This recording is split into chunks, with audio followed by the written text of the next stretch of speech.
of people don't know, and you have to educate these people. And sometimes you also find that maybe they're not lying, but they're also telling half truths. Yeah. So you can start a podcast, for instance, like there's so much money in this, but they're not telling you what they are making. They're not telling you that, hey, by the way, like I ain't got no sponsors just yet. Nobody wants to sponsor my podcast. So they're going to tell you all of the great stories, and they're going to take like a little screenshot of like their biggest success, not highlighting any of the other failures that came along the way. I find that a lot as well. Yeah, because I have another podcast that don't have anything to do with business, right? Sit back and relax and get ready for another exclusive episode of the Online Marketing Secrets Podcast with Lopez.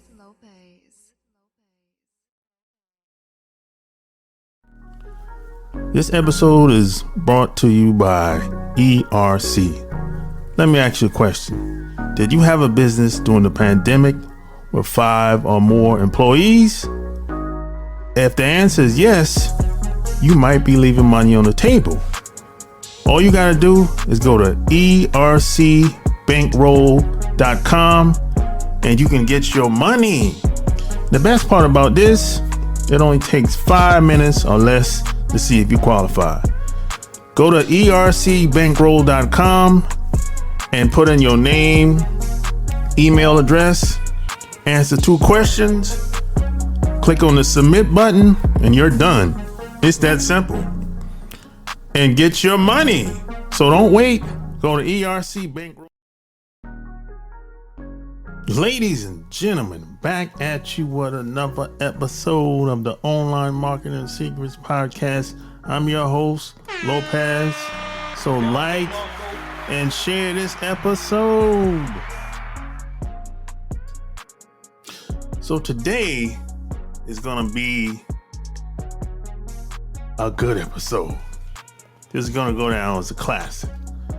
If you want to know what it takes to start a side hustle and be successful and never fail at whatever you're doing online or even offline, this episode is for you. If you ever thought about starting a side hustle or starting a business, this episode is for you. You're going to find out what it takes, because today I have another special guest. However, before I get into that, I would appreciate it if you left me a 5-star review in iTunes. Love it or hate it. Tell me what you think. I appreciate that. So today, my special guest, she's an entrepreneur, content creator. She's a marketer. She has a degree in philosophy, psychology, and English. She has honorary degree in philosophy and English. And she lives in Cape Town. And she's also studied copywriting, social media management, podcasting. She's very smart. She's a founding creator of her own marketing agency, which has a strong emphasis on branding and content creation, teaching and helping people how to promote their product and services online. My special guest today is Tamara. Welcome to the show.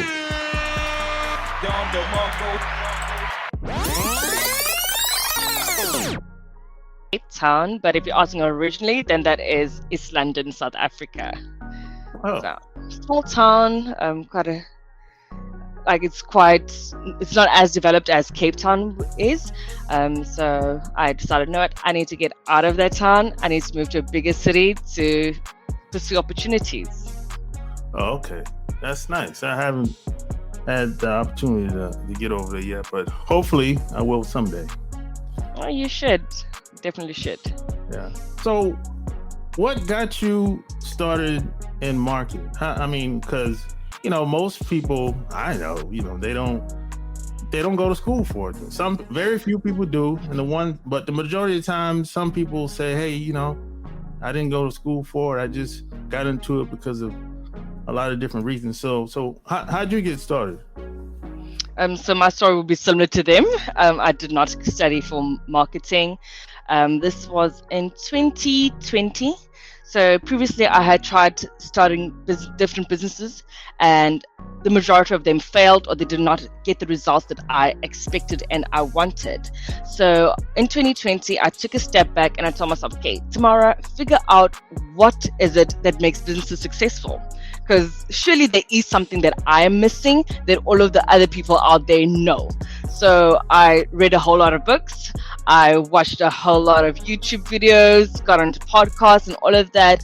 And pretty much what I found, there was just this consistent theme that, hey, if you understand marketing and if you get your marketing absolutely right, you are most likely to thrive in business. Yeah, sure, product counts, having a good business idea is all good, but if you can convince people that what you have is the best thing ever, you are definitely likely to succeed.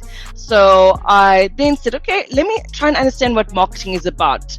And then I did a whole bunch of different courses in social media marketing, digital marketing, trying to understand different marketing tactics. And I was like, I enjoy this. This is so much fun. Like, screw the business for now. Like, I want to understand marketing and do this for other people. And yeah, I started my own marketing agency, Alaking Creatives, and I have not looked back since. Yeah, that's partly the reason why I started. I started doing marketing because of myself. Because at the time, I needed more leads at the time I had a direct sales business, and I needed more leads, and I couldn't find anybody that could help me. So that's usually how most people get started. It's a necessity based on their own necessity. They had their own problems at the time, or maybe they couldn't. I had hard times getting jobs in the past. So I use my marketing skills to get jobs, to promote products, and etc.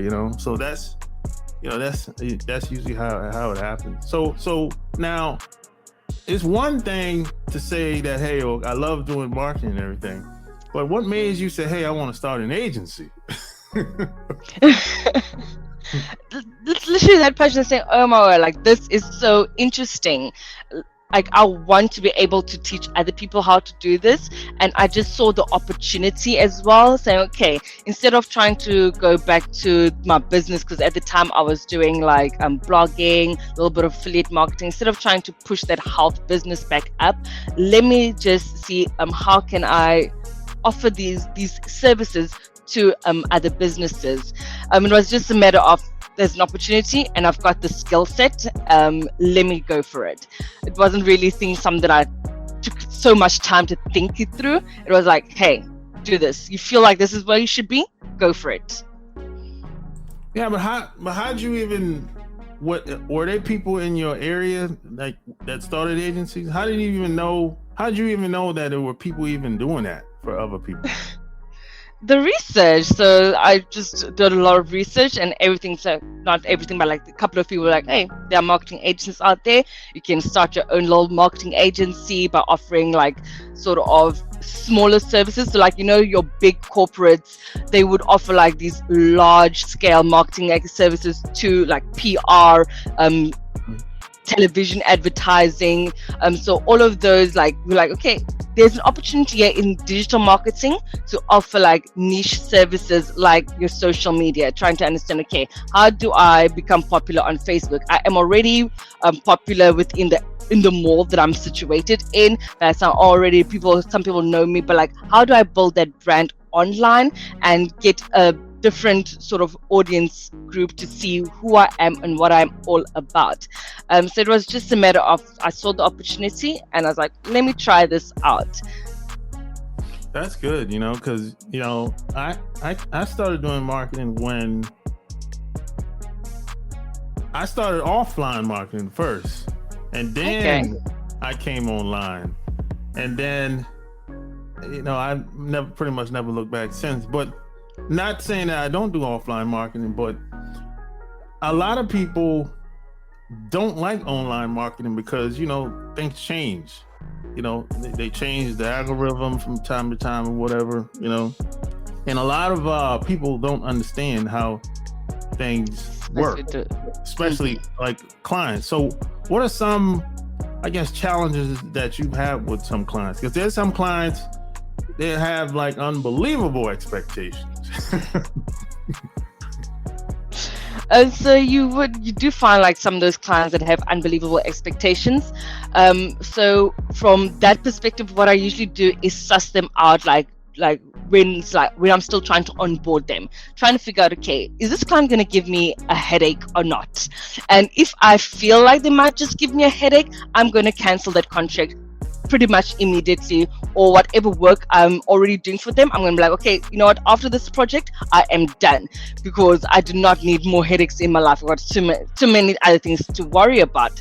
So when it comes to clients that are difficult or have like very large expectations and are not willing to pay for those large expectations, which also find those, like, it's fine to have large expectations, like, you want to be the best brand out there, but do not expect to be like a company like Coca-Cola or any other big beauty like Nivea or whatnot. Do not expect to be as big as that if you're not willing to put in millions of dollars year in and year out. You cannot come to me with a $500 budget and be like, hey T, please do your magic.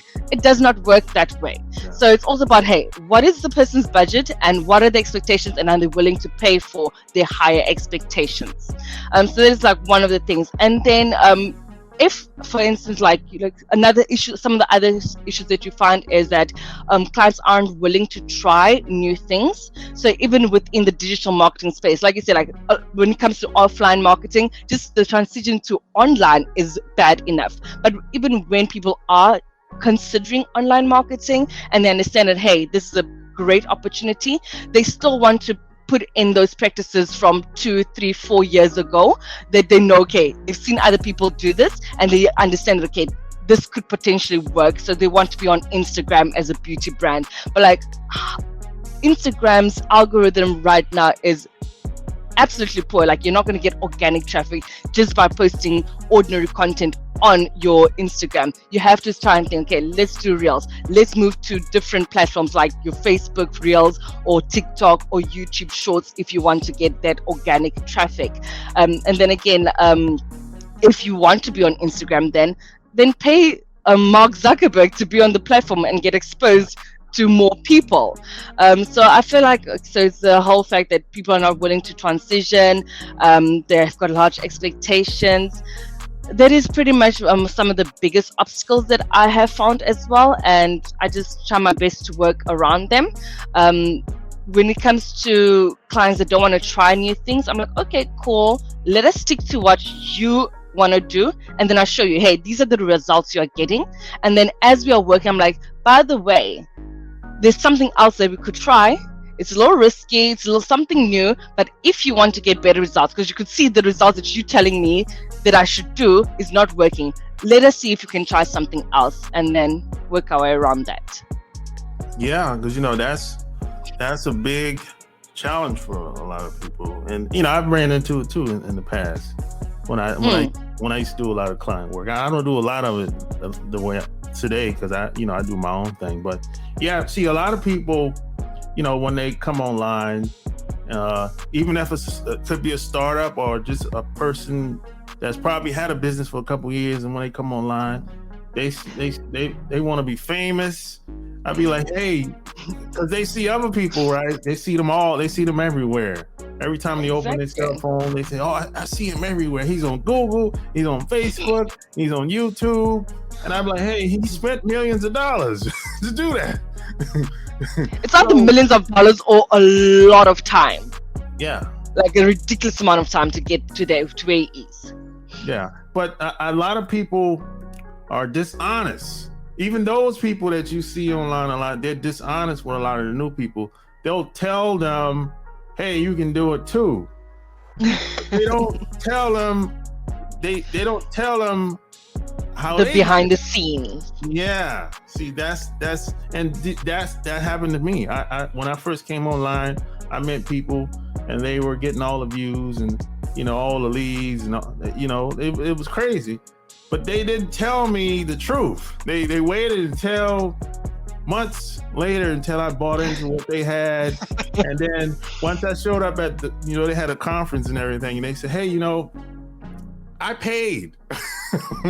I didn't start off paying, but I paid to get my ads in front of people. I paid to get my ads shown in front of the right audience, and these are some of the things that a lot of people don't know, and you have to educate these people. And sometimes you also find that maybe they're not lying, but they're also telling half truths. Yeah. So you can start a podcast, for instance, like there's so much money in this, but they're not telling you what they are making. They're not telling you that, hey, by the way, like I ain't got no sponsors just yet. Nobody wants to sponsor my podcast. So they're going to tell you all of the great stories, and they're going to take like a little screenshot of like their biggest success, not highlighting any of the other failures that came along the way. I find that a lot as well. Yeah, because I have another podcast that don't have anything to do with business, right? But people will see that, they'll be like, oh, you got over 250 something episodes. I'm like, yeah, but I don't got no sponsors. And I said the main reason why I keep doing it, because people want to hear it, and I can monetize it because I wrote a couple books and I created a couple programs. But if it wasn't for that, I don't know if I'd keep doing it because it takes a lot of time, and it's a niche market. Like it's a relationship and dating podcast, so that's kind of a niche market. It's not like a big market like a business podcast. Business. Yeah, and a lot of people, I found it's very difficult to meet people, to get to know people in that market as well, because some people, they don't want to show their face, or they just want to just do their thing. And relationships are a sensitive topic as well. You have to understand that. Like nobody just wants to put their dirty laundry out there in public. Yeah, so it's a niche market. You know what I'm saying? But a lot of people will see and hear me, and they'll be like, oh, you must be making millions. No, it takes a long time. It's only been 2 years. And trust me, there is someone out there that would have been like, yeah, of course, like I'm making it. Like I'm so successful, like I'm getting money. Like they try and hide the fact that, hey, they're putting in so much effort and not getting any financial sort of returns on that just yet. Yeah, it takes time, and then people will say, well, what about the celebrities? Well, they're celebrities. I'm not a celebrity. I'm not a public figure. Now, if you're an entertainer, that's completely different ballgame. That's completely different. But if you're starting from scratch, nobody knows you. Maybe you know some people in that market. Great, but it's still going to take time. It definitely will. And you know what, like talking about the whole celebrity thing, I want to start a podcast as well. And I've thought about that as well. Like, hey, why not position my business, my podcast, in such a way that it drives almost like an entertainment aspect as well, and not just the information that we share. So just a little idea there for anyone that's listening, thinking about starting a podcast, turn it into an entertainment business as well. So besides the interviews that you're having, like for instance, go out on coffee dates with the people that you are having an interview with beforehand, if you can, and then you show how you are going around having coffee, put that up on TikTok. It's sort of drive that entertainment aspect of things, and not just the informational part and the educational part. Yeah, I mean, that's a good idea. I've told people that if you can pull it off, do it. If you can pull it off, exactly. You have to have the personality for it. Yeah, because I'm not around people all the time, so I'm not gonna be able to pull that off. Now, I mean, every once in a while, I go to the conference. I go. It might be the holidays or something like that. But I know, like this one girl, her whole podcast is set up just like you just said with that theme where she's hanging around with her friends at the coffee shop on vacation. They're traveling together. The whole thing is built around that, and that's great if you can do that. If you can pull it off. Yeah. Like social media definitely needs a certain personality, and you have to be willing to put yourself out there in a way that is more vulnerable than just interviewing someone one-on-one. So yeah, it is. That's what I'm saying. Like, it's something that I'm also thinking about, because I had started like social media, like Instagram sort of content in the past, and honestly, like it's not that fun. It looks fun for other people, but like really the work that goes into that, first and foremost, the anxiety that comes along with all of that, it is huge, because you have to think like, oh my word, like here I am putting myself out here in a way that is vulnerable, and I'm not sure how people are going to interact with my content. I'm not sure how they're going to accept my content. I'm not sure if they're going to like me. So there's a lot of internal work that has to take place as well if you are thinking about doing that. Yeah, no doubt. It definitely takes some time to get used to being on camera or just speaking in general, So how did you know while you were reading the books, learning marketing and doing it, how did you know, hey, was it a certain point where you was like, hey, I'm pretty good at this? How did you know? For me, like the biggest thing is like the sort of engagement I get on my LinkedIn, and having people tell me like, oh my word, I've kind of applied some of the things that you've taught me and it works amazingly. So it is getting that sort of physical, I'd say, result just in film, because it is online. Like, it is your engagement, it is your likes, it is your growth.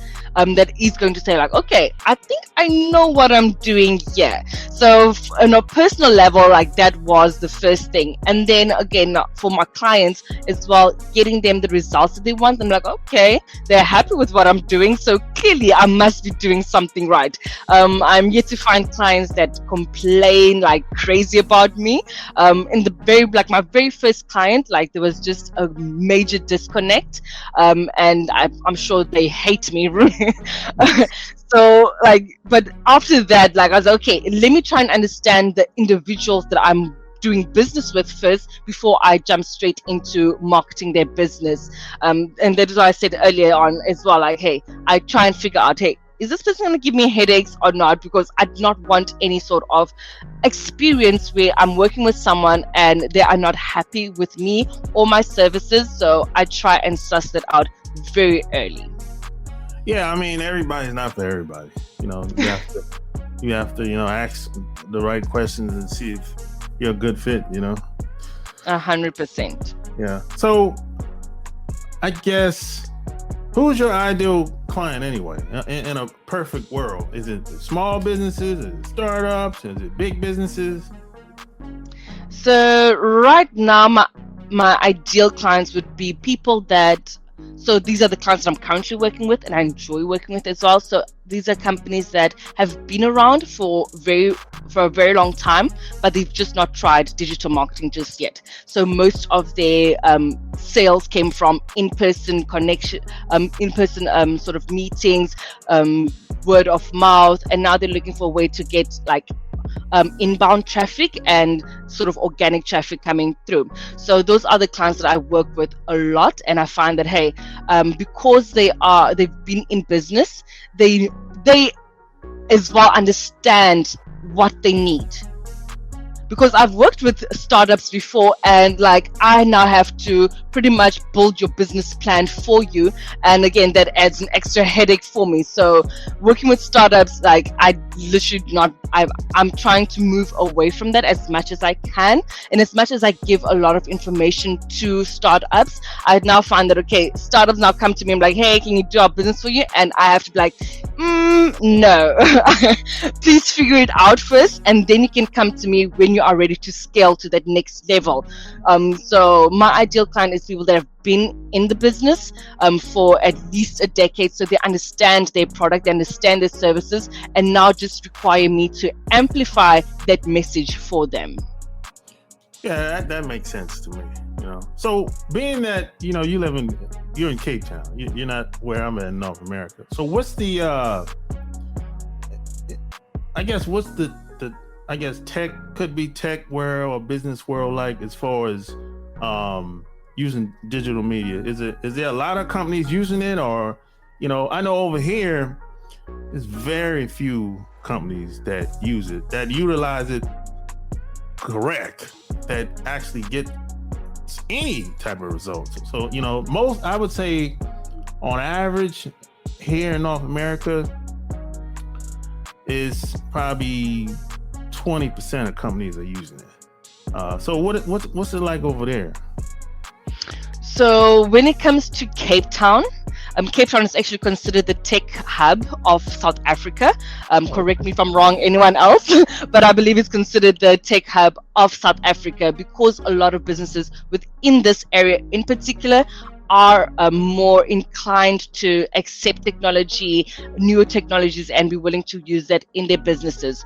However, what I do find is that South Africa as a whole economy and businesses at large, they are not very in tune with newer technologies, and they're not always open to trying them. So in as much as we do understand, hey, there's social media, there is AI now, like we are very skeptical about trying things out, and it does take a lot of effort for you to actually finally get people to see, hey, this is a good opportunity, like this is the way to go.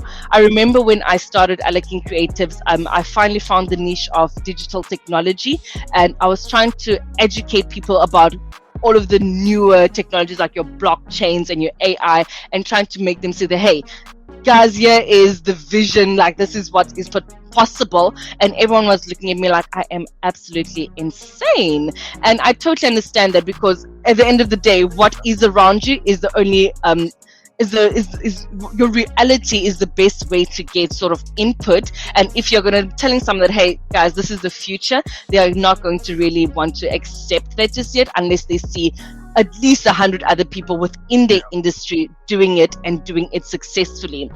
So I've had to tone myself down as well, in terms of trying to make my clients understand everything that is possible with digital technology.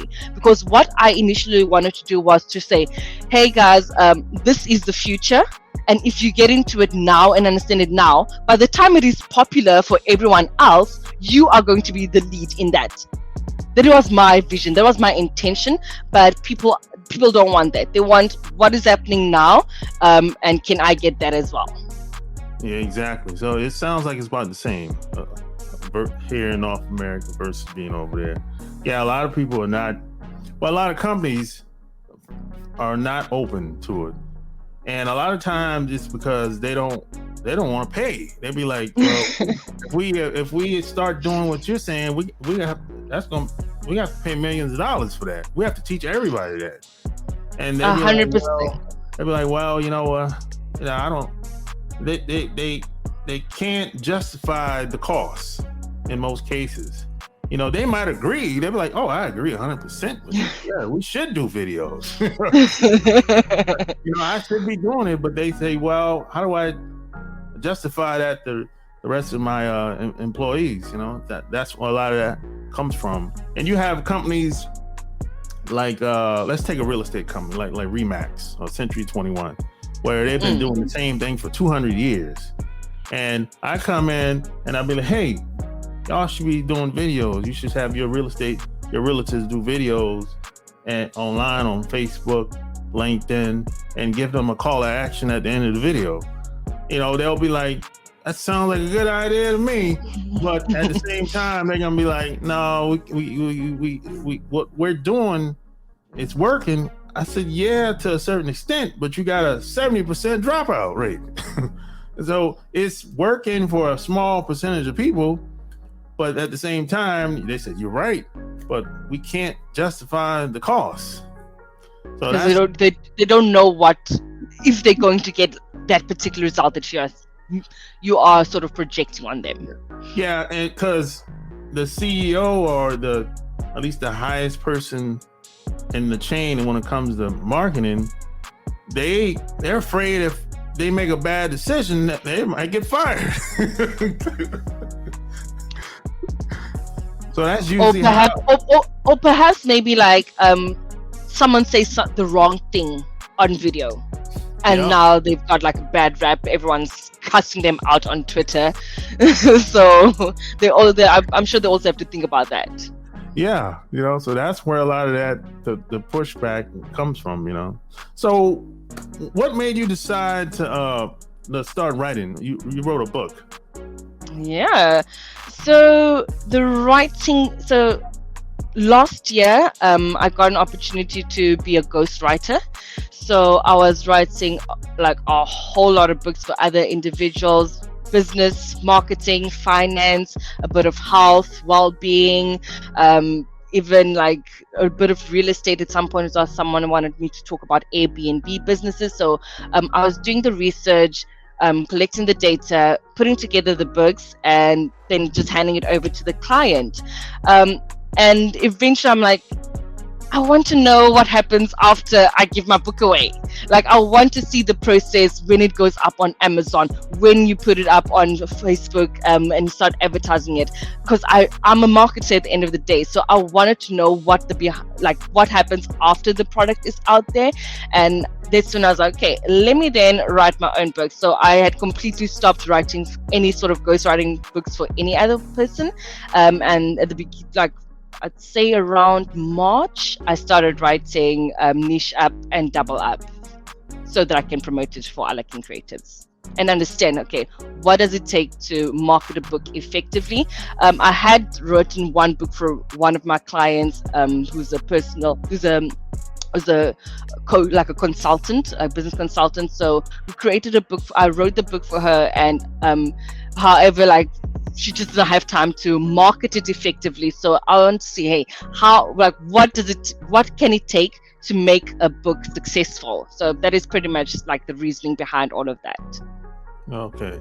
Yeah, you sent me over a copy of it, and it's really good. So if you want to... You've read it? Yeah. If you want to download the book, I'll include the link in the show notes and everything, So any critical feedback?